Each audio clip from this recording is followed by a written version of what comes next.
वह आग की ऊर्जा का विस्फोट छोड़ता है।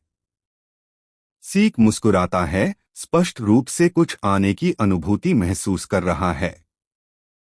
आग उसके चारों ओर घूमती है, जैसे ही वह घोषणा करता है कि जो भी वह महसूस कर रहा है वह आ रहा है। स्टेज पर नीलामी करता एक हार नेकलेस को एक बोलीदाता को देता है और आगे बढ़ने की तैयारी करता है। वह भीड़ से कहता है कि अब नीलामी की स्टार वस्तु का समय है। रूड और उसका साथी अपनी बालकनी से ध्यानपूर्वक सुनते हैं। राजकुमारी और उसका अटेंडेंट भी ध्यान केंद्रित करते हैं, क्योंकि अगली वस्तु को अत्यंत दुर्लभ के रूप में पेश किया जाता है। लैपिस के पास कुलीन धीरे धीरे फुसफुसाते हैं, क्योंकि नीलामीकर्ता घोषणा करता है कि विशेष जादुई पत्थर को महान शाहजानू शजनू ने शक्ति प्रदान की है। पत्थर शाहजहां का हृदय, शाहजान्स हार्ट, नाटकीय रूप से प्रदर्शित किया जाता है और कांच के नीचे चमकता है। दर्शक इसकी चमक और शक्ति देखकर आश्चर्यचकित होते हैं। नीलामीकर्ता पत्थर की तेजस्वी शक्ति को बढ़ावा देता है और खरीदारों से कहता है कि इस अद्वितीय अवसर को न खोए। रेन चुपचाप रूड से पूछता है कि क्या उसने भीड़ में हमारे लक्ष्य को खोज लिया है। रूड स्वीकार करता है कि वह अभी भी स्पष्ट रूप से लक्ष्य की उपस्थिति पहचान नहीं पा रहा। वह समझाता है कि हॉल में मिश्रित ऊर्जा के कारण संवेदना कठिन है और अनुमान लगाता है कि शायद लक्ष्य अभी तक नहीं आया। रेन उसे चेतावनी देता है कि वास्तविकता से मत भागो। लक्ष्य के कोई स्पष्ट संकेत न मिलने पर रेन अपने स्वयं के तैयारियों को शुरू करने का निर्णय लेती है। पर्दे के पीछे आरडीई कपड़े को पकड़कर अपनी जादू शक्ति तैयार करता है। उसके चारों ओर शक्ति चमकती है, उसकी आंखें प्रकाशित होती हैं और कपड़ा हिलता है। वह अपनी शक्ति का आह्वान करता है और रूपांतरण करता है। वह अपने बड़े रूप में बदल जाता है। जादूगर ब्लो के रूप में वह एक जादू अवेकन सक्रिय करता है और उसके हाथ पर चमकते प्रतीक जगमगाते हैं। रेन अपनी परिवर्तन प्रक्रिया को देखकर टिप्पणी करती है कि कितने दुर्लभ हैं ऐसे जादूगर जिनकी रूप बदलने की क्षमता होती है। घूमती हुई अंधकार की चादर में लिपटी वह बताती है कि कैसे एक छोटा बच्चा बदलता है। रूड का बालक जैसा रूप एक आकर्षक युवा पुरुष में बदल जाता है और रूपांतरण पूरा होता है। वह पहले की बदमिजाजी के लिए माफी मांगता है और रेन खेल खेल में जवाब देती है कि वह तो सिर्फ मजाक कर रही थी। रेन उससे पूछती है कि उसके मना भंडार कितने हैं और वह जवाब देता है कि वे पर्याप्त हैं और जोड़ता है कि कुछ और महत्वपूर्ण घटित हो रहा है। आरडीई शत्रुतापूर्ण बलों की उपस्थिति को महसूस करता है और चेतावनी देता है कि वे आ रहे हैं। वह और रेन पर्दों के पीछे से झांकते हैं कि क्या होने वाला है। अचानक स्टेज पर रखवाले अचानक प्रभावित होकर हिलते डुलते हैं। एक आदमी पीछे से नीलामी करता ऑक्शनियर को पकड़ लेता है और पागल हंसी के साथ रखवालों को हटने का आदेश देता है। दो साजिशकर्ता घोषणा करते हैं कि माना स्टोन उनका इनाम है। वे जोर से दावा करते हैं कि पत्थर उनका है और साथ ही नीलामीकर्ता को बंधक बनाए रखते हैं। रेन चिंतित होकर रूड से पूछती है कि ये हमलावर कौन हैं।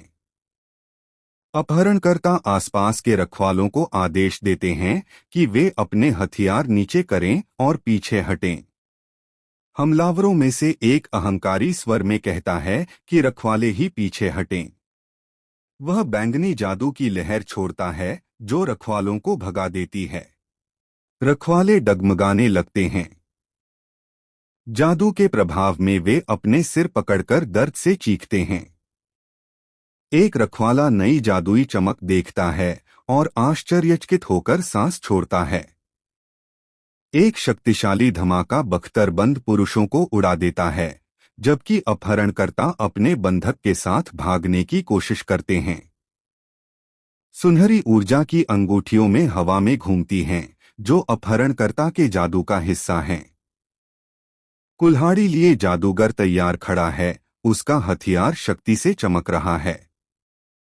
वह और उसका साथी गिरे हुए रखवालों का सहजता से अवलोकन करते हैं और स्थिति पर टिप्पणी करते हैं।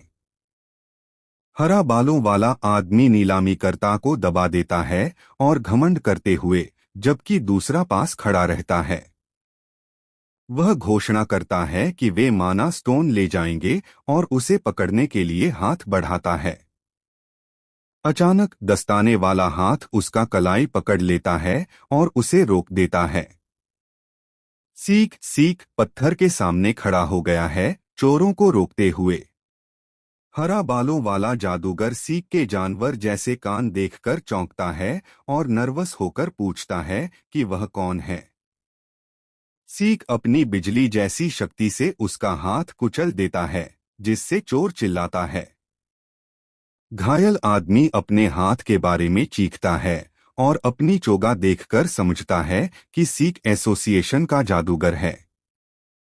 भीड़ आश्चर्यचकित होकर फुसफुसाती है, याद करते हुए कि एसोसिएशन का जादूगर जिसके कान और पूंछ जानवर जैसे हैं, कुख्यात है।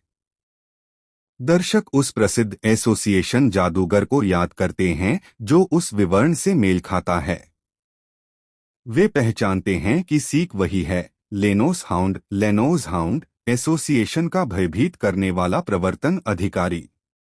सीक हाउंड कहे जाने पर चिढ़ जाता है। गुस्से में वह पूछता है कि किसने अभी अभी अपमान किया। वह गुस्से में पूछता है कि किसने उसे उस उपनाम से पुकारा। कुल्हाड़ी वाले जादूगर एसोसिएशन के दखलंदाजों को शाप देता है और हमला करने की तैयारी करता है। वह सीक सीक की ओर घातक सुनहरी ऊर्जा की लहर भेजता है और चिल्लाता है कि वह मर जाए। हमला सीधे सीक के सिर पर लगता है, ऐसा प्रतीत होता है कि उसने हमला खा लिया। दोनों अपराधी आश्चर्यचकित होकर देखते हैं कि इसके बाद क्या होता है। प्रभाव से उड़े मलबे भीड़ की ओर जाते हैं और संरचना से टकराते हैं। सीक धमकी भरे सहज स्वर में अपहरणकर्ताओं से बात करता है। वह लाल चमकती आंखों के साथ मुड़ता है और कहता है कि उनका हमला असल में चोट पहुंचाता है। दोनों चोर बेवकूफ और भयभीत रह जाते हैं। ऊपर से देख रही रेन समझती है कि मेजबान शहर के पास वास्तव में एक शक्तिशाली ट्रम्प कार्ड था। वह टिप्पणी करती है कि नीलामी की सुरक्षा में एसोसिएशन का जादूगर होना अप्रत्याशित है, क्योंकि वह उस समूह को आमतौर पर अलोह एलिट्स के रूप में देखती है। रूड रेन से कहता है कि सीक को ध्यान से देखो और जोड़ता है, यह आदमी पहले उस व्यक्ति के साथ दिखाई दिया था जिसे वे खोज रहे हैं। बाद में दोनों अपहरणकर्ता बेहोश होकर फर्श पर पड़े होते हैं, जबकि सीक हॉल से संबोधित करता है। सीक सभी उपस्थित जादूगरों को चेतावनी देता है कि माना स्टोन के लिए जल्दबाजी करना केवल दुर्भाग्य लाएगा। वह आदेश देता है कि नीलामी खत्म होने तक सभी को संयम रखना चाहिए और वादा करता है कि जो कोई भी पत्थर की ओर बुरी नीयत से बढ़ेगा, उससे वह स्वयं निपटेगा। विश्वास के साथ कि सभी ने बात समझ ली, वह डिस्प्ले से पीछे हटने लगता है। तभी उसे एहसास होता है कि नीलामी में माना स्टोन अचानक गायब हो जाता है, जिससे सभी भयभीत हो जाते हैं। एक कर्मचारी इंगित करता है कि एंजल स्टैचू के शीर्ष पर कोई पत्थर पकड़े खड़ा है। सीक अपने लाल बालों वाले साथी को चिल्लाता है और पूछता है कि वह स्टोन लेकर वहां क्या कर रहा है। लाल बालों वाला जादूगर मुस्कुराता है और कहता है कि उसने हॉल में खोजी जा रही उपस्थिति महसूस की है। सीक हैरानी और चिंता में पड़ जाता है। लाल बालों वाला जादूगर छुपे हुए ब्लैक मेज रूड को चुनौती देता है कि वह माना स्टोन उसे लेने आए। वह धमकी देता है कि अगर ब्लैक मेज नहीं आया तो वह स्वयं स्टोन को खा लेगा। भीड़ डर और उलझन में फुसफुसाती है, सीक का नाम पहचानते हुए, और सोचती है कि माना स्टोन का क्या होगा। रेन समझती है कि जिसे बुलाया जा रहा है वह रूर का ब्लैक मेज रूप है। रूर चुपचाप इसे स्वीकार करता है, जबकि उसे लक्ष्य बनाए जाने से असहजता होती है। रेन सोचती है कि स्थिति अपेक्षाओं से बाहर जा रही है और सुझाती है कि अभी पीछे हट जाना बेहतर होगा। लेकिन रूर मना कर देता है, जोर देकर कहता है कि वह उस लाल बालों वाले परेशान करने वाले जादूगर के कारण मिशन नहीं छोड़ेगा। रेन मजाक में लाल बालों वाले जादूगर को रेड डस्ट कहकर उसका विवरण पकड़ लेती है। अंततः रेन निर्णय करती है कि वह रूर पर भरोसा करेगी और मानती है कि किसी तरह चीजें ठीक हो जाएंगी। दर्शकों में एक रखवाला स्वीकार करता है कि सिर्फ सीक को देखकर उसकी माना स्टोन के लिए प्रतिस्पर्धा करने की इच्छा ही खत्म हो गई।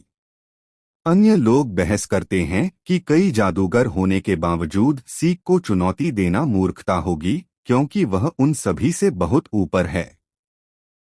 टेशियाना सुनती है कि केवल वह ब्लैक मेज जिसने कभी सीक से लड़ाई लड़ी थी शायद मौका पा सकता है। हालांकि ज्यादातर लोग सोचते हैं कि कोई भी हिम्मत नहीं करेगा। दर्शक विश्वास न कर पाने की प्रतिक्रिया देते हैं कि कोई सीक का सामना कर सकता है।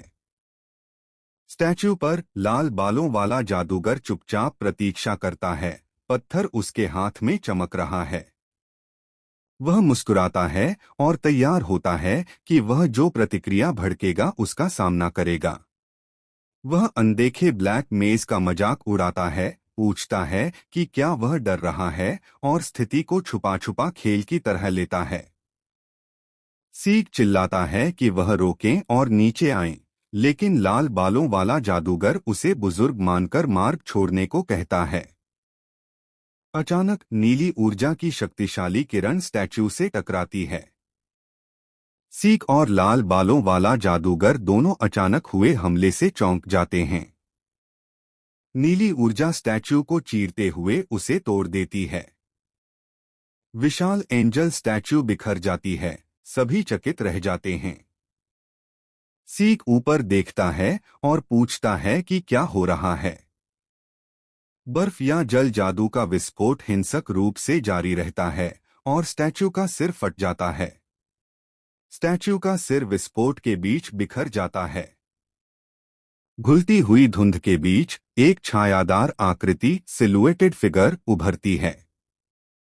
टेशियाना मलबे से कदम आगे बढ़ाती है, तलवार निकाली और आभा चमक रही है, और खुद को उस व्यक्ति के रूप में प्रकट करती है जिसने भारी हमला किया। बिल्ली कुलीन कैट नोबल गुस्से में टेसियाना का सामना करता है और पूछता है कि क्या उसने यह विनाश किया। टेसियाना शांतिपूर्वक कहती है कि वह केवल नीलामी में निष्पक्ष रूप से भाग लेने आई थी। वह अपनी बोली के लिए एक ही चांदी का सिक्का दिखाती है, जबकि वह व्यक्ति भीतर से सोचता है कि यह कितना कम है। टेसियाना जोड़ती है कि असल समस्या नीलामी नहीं है, बल्कि कुछ और है। वह लाल बालों वाले कुलीन पर उसे रोकने का आरोप लगाती है। टेसियाना दृढ़ता से कहती है कि असल में वह ही रुकावट है। गुस्साए लाल बालों वाले कुलीन उसे पागल कहकर भड़कते हैं। बालकनी से देख रही नारंगी बालों वाली महिला टेसियाना की उपस्थिति से हैरान होती है, लेकिन इसे कार्रवाई का अवसर मानती है, जबकि टेसियाना लाल बालों वाले कुलीन को रोकती है। वह अपने कपड़े में छुपे साथी के साथ पुष्टि करती है कि यह अवसर उनके लिए लाभकारी है। कपड़े में छुपा व्यक्ति हुडेड मैन सहमति में सिर हिलाता है और आगे बढ़ने की तैयारी करता है। वह शांतिपूर्वक अपनी सहयोग की पुष्टि करता है। वह एक पुरुष और महिला की छवि याद करता है और पुरुष को अपने लक्ष्य के रूप में पहचानता है। लक्ष्य का चेहरा स्पष्ट रूप से दिखाई देता है, जिससे उसकी पहचान पक्की हो जाती है।